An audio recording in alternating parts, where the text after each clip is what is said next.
جس ملک میں جاتے تھے، جس شہر میں جاتے تھے، وہاں کے حالات کے مطابق اسی زبان میں آپ کتاب لکھ کر کے وہیں چھوڑ کر کے آ جاتے تھے۔ اس سے پتا چلا کہ مخدوم صاحب کی کتابیں اتنی ہیں کہ ہم اس کا شمار نہیں کر سکتے۔ اس کی وجہ یہ ہے کہ کتابیں جمع نہیں کی گئی، آپ جدھر گئے ضرورت کے مطابق کتاب لکھی اور پھر آپ نے وہیں چھوڑ دیا، وہیں عطا فرما کر کے آگے بڑھے۔ مخدوم صاحب رحمۃ اللہ علیہ نے اپنی پوری زندگی میں 2 مرتبہ دنیا کے کئی ملکوں کا دورہ کیا، اکثر ممالک کا آپ نے دورہ فرمایا، آپ سفر زیادہ کرتے تھے مخدوم صاحب رحمۃ اللہ تعالی علیہ۔ اور پھر حضرت مخدوم صاحب رحمۃ اللہ تعالی علیہ چونکہ سفر زیادہ کرنے کی وجہ سے آپ کی ملاقات لوگوں سے بھی زیادہ ہوا کرتی تھی، بہت لوگوں سے، علماء سے، اولیاء سے، صلحاء سے، بہت سارے علماء سے آپ ملے، ان سے فیض حاصل کیا، بہت سے علماء سے ملے، ان کو فیض دیا، بہت سارے اولیاء سے ملے، ان سے فیض دیا، بہت سارے اولیاء سے ملے، ان کو فیض دیا، بہت سارے اولیاء سے ملے جن سے خلافت لی، بہت سارے اولیاء سے ملے جن کو خلافت دی۔ مثال کے طور پر حضرت مخدوم صاحب رحمۃ اللہ تعالی علیہ کو جو خلافت، مشہور خلافت ہے، وہ حضرت علاء الحق پنڈوی رحمۃ اللہ تعالی علیہ سے ہے، اور ان کو جو خلافت ہے حضرت اخی سراج آئینہ ہند سے ہے، اور ان کو جو خلافت ہے حضرت سیدنا نصیر الدین چراغ دہلوی سے ہے، اور ان کو جو خلافت ہے حضرت محبوب الہی سے ہے، ان کو جو خلافت ہے حضرت بابا فرید الدین گنج شکر سے ہے، اور ان کو جو خلافت ہے حضرت قطب الدین بختیار کاکی سے ہے، اور ان کو جو خلافت ہے حضرت معین ملت والدین ہمارے خواجہ سرکار غریب نواز رضی اللہ تعالی سے۔ اس طرح سے سرکار مخدوم پاک سلسلے چشتیہ اہل بہشتیہ کے ایک عظیم بزرگ ہے۔ لیکن ایک دوسری خلافت جو ہندوستان میں کسی کے پاس نہیں ہے، وہ مخدوم صاحب کا خاصہ ہے۔ دیکھیے ذالک فضل اللہ یؤتی من یشاء، اللہ جسے جو چاہے عطا کر دے۔ دوسری خلافت مخدوم صاحب کے پاس وہ ہے، چونکہ ان کی سیرت پہ بیان کرنا ہے تو بیعت و خلافت کے ضمن میں یہ بات آنی چاہیے۔ مخدوم صاحب کے پاس جو دوسری خلافت ہے وہ ہندوستان میں شاید کسی کا حصہ نہیں ہے، میری اپنی ناقص معلومات کے مطابق وہ یہ ہے، جیسے مثال کے طور پر حضرت مخدوم صاحب سے لے کر رسول اللہ تک اگر آپ گنتے چلے جائیں تو کئی ہستیاں آتی ہیں، کئی واسطے آتے ہیں، ٹھیک، کبھی کسی کے ساتھ 17 واسطے آتے ہیں، کبھی کسی کے ساتھ 20 واسطے آتے ہیں، کبھی کسی کے ساتھ 22 واسطے آتے ہیں، لیکن حضرت مخدوم سمنانی رحمت اللہ علیہ کو ایک خلافت ایسی ہے جو حضرت بابا رتن ہندی رحمت اللہ رضی اللہ تعالیٰ عنہ سے تھی، اور اس خلافت اور اس خرقے کی شان یہ ہے کہ مخدوم صاحب کے اور رسول اللہ کے درمیان صرف ایک واسطہ ہوتا ہے، ایک واسطے سے حضرت مخدوم صاحب ڈائریکٹ رسول اللہ کے طریقت میں خلیفہ ہوتے ہیں۔ میرے جملوں پر آپ احتیاط پہ غور کریں، صرف ایک واسطے سے مخدوم صاحب طریقت میں خلیفہ ہوتے ہیں۔ لیکن جہاں تک کہ خلافت راشدہ کا معاملہ ہے تو اس میں ہمارا عقیدہ خلیفہ بلا فصل سیدنا صدیق اکبر ہیں، پھر فاروق اعظم ہیں، پھر عثمان غنی ہیں، پھر مولائے کائنات سیدنا علی کرم اللہ تعالی وجہہ الکریم ہے۔ یہ خلافت راشدہ کا معاملہ ہے۔ خلافت الگ ترتیب ہے حضور کی، اور خلافت کے ساتھ فضیلت بھی الگ ترتیب ہے، الحمدللہ علی احسانہ۔ تو یہ جو میں نے خلافت کا ذکر کیا نا جو مخدوم صاحب کو ہے، تو یہ طریقت کی خلافت ہے جو مخدوم صاحب اور رسول اللہ کے درمیان صرف ایک واسطہ ہے، اور یہ بہت بڑی فضیلت کی بات ہے۔ یہ مخدوم صاحب رحمت اللہ علیہ کی خلافت کے متعلق میں نے بتایا، اور بھی بزرگوں سے مخدوم صاحب کو خلافت ہے۔ پھر اس کے بعد حضرت مخدوم صاحب رحمت اللہ تعالی علیہ بہت بڑے عالم بھی تھے اور بہت بڑے صوفی بھی تھے۔ آپ کا علمی وقار اور آپ کا تصوف کا رنگ، یہ دونوں آپ کی زندگی میں ہمیں بیک وقت نظر آتا ہے۔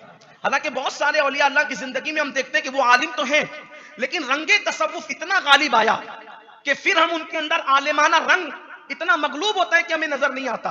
اور بعض لوگ صوفی تو ہوتے ہیں لیکن رنگ عالمیت اتنا غالب آ جاتا ہے کہ پھر تصوف کا رنگ اتنا مغلوب نظر آتا ہے کہ سمجھ میں نہیں آتا۔ لیکن مخدوم صاحب رحمت اللہ تعالی علیہ اس ہستی کا، اس شخصیت کا نام ہے جہاں پر تصوف اور جو وہ علم یہ دونوں گویا کہ علم ظاہر اور علم باطن ایک جگہ پر دونوں یکساں نظر آتا ہے، اور آپ جو ہے وہ اس کے دریا بہاتے نظر آتے ہیں۔ مثال کے طور پر حضرت مخدوم صاحب رحمت اللہ تعالی علیہ اعظم گڑھ، یہ ہندوستان کے اندر بڑا مشہور ضلع ہے اعظم گڑھ، اور اعظم گڑھ کے متعلق آپ لوگ جو ہے وہ بہت کچھ جانتے ہیں۔ مخدوم صاحب چونکہ سیر و سیاحت کرتے تھے تو مخدوم صاحب رحمت اللہ تعالی علیہ تشریف لے گئے اعظم گڑھ کے ایک قصبے کے اندر، تو وہاں پر کچھ علماء ظواہر سے، ظاہر علم رکھنے والے علماء سے آپ کی ملاقات ہوئی، تو گفتگو ہوئی آپ کی، تو آپ نے خلفائے راشدین کی سیرت پر، صدیق اکبر، فاروق اعظم، عثمان غنی، مولا علی کی سیرت پر آپ نے بہت خوبصورت بیان فرمایا۔ آپ نے جب خطاب فرمایا تو علماء اور عوام یکساں متاثر ہوئے، بہت متاثر ہوئے، اور لوگ خوشی کا اظہار کرنے لگے کہ صدیق اکبر، فاروق اعظم، عثمان غنی، مولا علی کی شان میں سید نے کیسا خطاب کیا. بہت خوشی ہوئی لوگوں کو. تو مخدوم صاحب نے جب ان کی خوشی دیکھی تو خوشی دیکھنے کے بعد آپ نے فرمایا کہ اس پر صرف میری تقریر نہیں ہے بلکہ میں اس پر ایک رسالہ اور کتاب بھی لکھ چکا ہوں. خلفائے راشدین کی سیرت پر میری کتاب بھی ہے. تو لوگوں نے شوق ظاہر کیا کہ جب خطاب اتنا اچھا ہے تو کتاب کتنی اچھی ہوگی. ایک خطاب اچھا ہے تو کتاب بھی اچھی ہوگی. اب لوگوں نے شوق ظاہر کیا کہ حضرت وہ کتاب بتائیں، وہ کتاب بتائیں. تو آپ نے وہ کتاب منگوائی خادم کے ذریعے سے، اور کتاب جیسے ہی آئی تو کتاب میں صدیق اکبر کے فضائل تھے، فاروق اعظم کے فضائل تھے، عثمان غنی کے فضائل تھے، مولائے کائنات کے فضائل تھے. لیکن تینوں خلفاء کی فضیلتیں اور فضائل اپنے اعتبار سے تھے. مولا علی کے فضائل کچھ زیادہ تھے. تو اب جب یہ فضیلت علی یہ مرتضیٰ پر، حالانکہ تھے علی کی فضیلت چوتھے نمبر پر، اس لیے کہ کوئی سنی مولائے کائنات کو پہلے نمبر پہ کیسے کہہ سکتا ہے؟ یہ تو اس کا پاگل پنی ہوگا نا کہ کوئی سنی ہو اور اپنی مرضی سے وہ صدیق اکبر پر فضیلت دے. ایسا تو نہیں ہو سکتا. تو لیکن تھے علی یہ مرتضیٰ کا باپ چوتھے نمبر پر، مگر فضائل اس میں زیادہ تھے اور آگ کچھ زیادہ تھے. تو ایسے میں ایک دل کا کوڑی جس کے دل کے اندر بغض علی اور آل علی موجود تھا، اس نے کہا یہ دیکھو صاحب، یہ تو شیعہ ہے، یہ تو رافضی ہے، اس نے فضائل علی زیادہ لکھے ہیں. اللہ اکبر. اس کا مطلب یہ ہے کہ تاریخ کا ایک تسلسل ہے. سیدوں کو علی کی محبت میں رافضیت کا تانا سننے کی عادت ہے. ایک تسلسل ہے یہ، ایک تسلسل ہے یہ کہ ایسا ہوا ہے. تاریخ ہے. ہمیشہ اہل ظاہر نے سادات کو محبت علی کی بنیاد پہ کبھی رافضی کہا، کبھی شیعہ کہا، لیکن ایسا ہے نہیں. اس کی وجہ یہ ہے کہ سادات اپنے جد کریم علی سے آگے کیسے جا سکتے ہیں؟ جب علی ابو بکر صدیق کے پیچھے ہاتھ باندھ کر نماز میں کھڑے رہے، جب علی خود پیچھے کھڑے رہے، تو کس سید کی حیثیت ہے کہ معاذ اللہ وہ علی مرتضیٰ؟ جب علی خود پیچھے کھڑے ہیں تو کس کی حیثیت ہے کہ وہ ان کو آگے کر دے؟ کس کی حیثیت ہے؟ سادات تو پابند ہے اپنے جد کے، جد امجد کے پابند ہے. لیکن بات ہے عام طور پہ ہوتا یہ ہے، بزرگوں نے فرمایا انسان جس چیز کا علم نہیں رکھتا وہ اس کا دشمن ہوتا ہے. جس چیز کا علم نہیں رکھتا وہ اس کا دشمن ہوتا ہے. جن کا عقیدہ تفضیل ہے وہ جانے، ان کا کام جانے، ہم ان پر کوئی بات نہیں کرتے. لیکن ہمارا اہل سنت و جماعت کا عقیدہ یہ ہے کہ افضل البشر بعد الانبیاء بالتحقیق سیدنا ابو بکر صدیق. اور یہ عقیدہ ہم آج کل سے نہیں بیان کر رہے ہیں، یہ عقیدہ آج کل سے نہیں بیان کر رہے ہیں. الحمدللہ ہماری تقریر، ہماری تحریر ہر جگہ بے فضلہ تعالی، بلکہ ہمارے جمعہ کا خطبہ بھی رسول اللہ کے بعد اگر کسی کا نام لیا جاتا ہے تو سیدنا ابو بکر صدیق رضی اللہ تعالی کا نام لیا جاتا ہے. یہ بات ہے. تو بہرحال ایک شخص تھا، وہ اعظم گڑھ کی سرزمین پہ قصبہ ہے، تو اس شخص نے کہا کہ یہ تو شیعہ ہے، یہ رافضی ہے، اس نے تو علی کے فضائل زیادہ لکھے. اب اس نے مخدوم صاحب کو کہا، الزام لگا دیا مخدوم صاحب. حالانکہ مخدوم صاحب کا اور شیعت کا کیا تعلق ہو سکتا ہے؟ ظاہر سی بات ہے. دیکھیے شیعہ جو ہیں، جنہیں ہم عرف میں شیعہ کہتے ہیں، رافضی، یہ حضور غوث پاک کو سید نہیں مانتے. ٹھیک، یہ سید نہیں مانتے، ان کی توہین کرتے ہیں غوث پاک کی. اب جو شخص ولی ہو، غوث پاک سے ولایت حاصل کرے، تو وہ غوث پاک کے دشمن سے ہاتھ کیسے ملا سکتا ہے؟ وہ غوث پاک کے دشمن سے ہاتھ کیسے ملا سکتا ہے؟ لیکن بہرحال کہ ایک اپنا سب کا نظریہ ہوتا ہے، حالات ہوتے ہیں، اور آدمی کے سوچنے کا انداز ہوتا ہے. عام طور پہ ہوتا یہ ہے کہ جس مشکیزے کے اندر جو بھرا ہوگا وہی اس کے باہر آئے گا، جو جس کے برتن میں ہوگا وہی چھلکے گا. جیسے مثال کے طور پہ شمر کے برتن میں جو تھا وہ چھلکا، یزید کے برتن میں جو تھا وہ چھلکا، اسی طریقے سے ابن زیاد کے برتن میں جو تھا وہ چھلکا، اور حسین کے برتن میں جو تھا وہ چھلکا. چھلکنا اور جھلکنا تو یہی ہے، یہ بات ہے. لیکن یاد رکھنا، شمر جھوٹ بول کر مرا، آج تک اس کی قبر کا نشان نہیں ہے. اگرچہ اس وقت شمر کی آواز میں آواز ملانے والے 22,000 لوگ تھے، لیکن سید کربلا میں اکیلا کھڑا تھا 72 کو لے کر.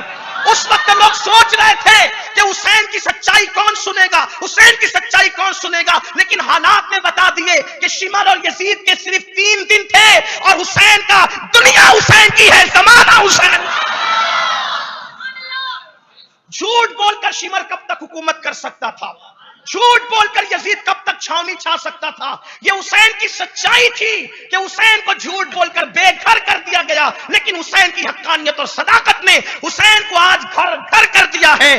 آج یزید بے قبر اور بے گھر ہے، حسین آج گھر گھر ہے۔ سچائی سچائی ہے، صداقت صداقت ہے، جھوٹ جھوٹ ہے۔ لعنت اللہ علی الکاذبین۔ حضرت مخدوم صاحب پر جھوٹا الزام لگا، مخدوم صاحب پر جھوٹا الزام لگا، یہ شیعہ رافضی ہے، اور وہ مخدوم صاحب تھے۔ سید کا ظرف بڑا اعلیٰ ہوتا ہے، سیدوں کو ظرف سے پہچاننا چاہیے، جب شجرے نہ بولیں تو سیدوں کا ظرف دیکھا جائے۔ اب میں نے بتایا پچھلی نشستوں کے اندر کہ شیمر آیا تو مدینہ منورہ والوں نے دروازے بند کیے، دروازہ کس کا کھلا ہے؟ ہاں، تو بہرحال حضرت مخدوم صاحب رحمت اللہ علیہ تو سنی سے العقیدت، یار وہ علامت سنیت ہے، اب ان کو میں کیا سنی ثابت کروں؟ سنی سے العقیدت تو تھے ہی وہ۔ تو مخدوم صاحب رحمت اللہ علیہ نے اس وقت جب دیکھا کہ ایک آدمی اچھا بات، ایک آدمی اعتراض کر رہا تھا، تو جنہوں نے تقریر میں خوب تعریف کی تھی نا کہ بہت اچھی تقریر، بہت اچھی کتاب، دیکھ کر جب ایک نے جو وہ بات کی، اب وہ مسافر سید اور پورا ماحول ایک طرف، تو ان لوگوں نے بھی اسی کی ہم زبانی کرنی شروع کر دی۔ اب پھر فیصلہ ہوا کہ یہ سید جو اشرف سمنہ ہے، جب یہ جمعہ کے دن مسجد میں آئیں گے تو ہم ان پر فتویٰ لگائیں گے، ان پہ فتویٰ لگایا جائے گا شیعت اور رافضیت کا، جمعہ کے دن یہ آئیں۔ اب مخدوم صاحب کو اس کی اطلاع دی گئی، حضرت آپ جمعہ کے دن مسجد میں جائیں گے تو وہ سب پلان بنا چکے ہیں فتویٰ لگانے کا، فتویٰ لگانے کا انہوں نے پلان بنایا۔ مخدوم صاحب نے کہا ٹھیک ہے میاں، جمعہ آنے دو پھر دیکھیں گے۔ مخدوم صاحب نے کہا جمعہ آنے دو دیکھیں گے۔ جمعہ کا دن آیا، اتنی بارش ہوئی، اتنی بارش ہوئی کہ مفتیوں کے گھر میں بھی پانی بھر گیا، کوئی جمعہ کے لیے مسجد نہیں جا سکا۔ میں کوئی بے ادبی نہیں کر رہا ہوں، میرے پاس یہ کتاب پڑھی ہوئی ہے، اس میں سے میں پڑھ رہا ہوں، یہ کتاب ہے میرے پاس، میں کتاب آج کل ساتھ میں لاتا ہوں تاکہ آپ لوگ تو میری بات پہ یقین کرتے ہیں، جو دیوار کے پیچھے بیٹھ کے سنتے ہیں وہ یہ نہ کہیں کہ دیکھو اب اپنے پیر کی بات آئی تو بھی مبالغہ کر رہا ہے، ایسا نہیں کر رہا۔ جتنی مخدوم صاحب پہ کتابیں لکھی ہوئی ہے، حالانکہ مجھے اللہ کی توفیق سے سب یاد ہے، یعنی مجھے میرے ذہن میں ہے، پھر بھی میں سامنے کتاب رکھتا ہوں، میرے رب کا بڑا کرم ہے، پھر بھی میں رکھ لیتا ہوں تاکہ جگہ پر بھی اگر کوئی پوچھے تو میں کبھی لو بھائی دیکھ لو، چلو تمہارا شوق بھی پورا کر لو۔ حالانکہ ایسی بات میں نہیں کرتا ہوں، لیکن آپ کو میں بتا رہا ہوں کہ آپ یہ نہیں سمجھے کہ جو وہ ہم اپنی ایک بات آپ سے کہتا ہوں، ان علماء سے پوچھو پڑھنا آسان ہے، گڑھنا مشکل ہے، تو ابھی ہم اتنے ذہین نہیں ہوئے کہ پڑھے بغیر گڑھ لیں گے، وہ بہت ذہین لوگ ہوتے ہیں جو گڑھ لیتے ہیں، ہمیں تو کیونکہ ہمیں فرصت ہی نہیں ہے گڑھنے کی، اس لیے ہمیں مشکل سے تھوڑا سا پڑھ لینا پڑتا ہے تاکہ آپ کو بتا دیں۔ بہرحال میں نے ایسی تفریح تباہ کے لیے کہتی، آج میرے مخدوم کا عرس ہے، میری طبیعت بہت خوش ہے آج، بلکہ اگر میں جو ہے وہ یہ نعت کی محفل ہوتی تو میں رنگ بھی پڑتا کہ آج رنگ ہے ایما رنگ ہری، میرے اشرف کے گھر رنگ ہے، اس لیے کہ بڑی خیرات ہے، بڑی شفقت ہے، بڑا کرم ہے اس چوکھٹ کا بڑا کرم۔ اگر اللہ زندگی میں موقع دے تو کم سے کم ایک بار مخدومی چوکھٹ پر حاضری ضرور لگانا، اس لیے کہ میرے مخدوم نے فرمایا، مخدوم سمنہ فرماتے ہیں جو عقیدت کے ساتھ میری چوکھٹ پہ آئے گا اللہ اس کی بدبختی کا خاتمہ کر دے گا۔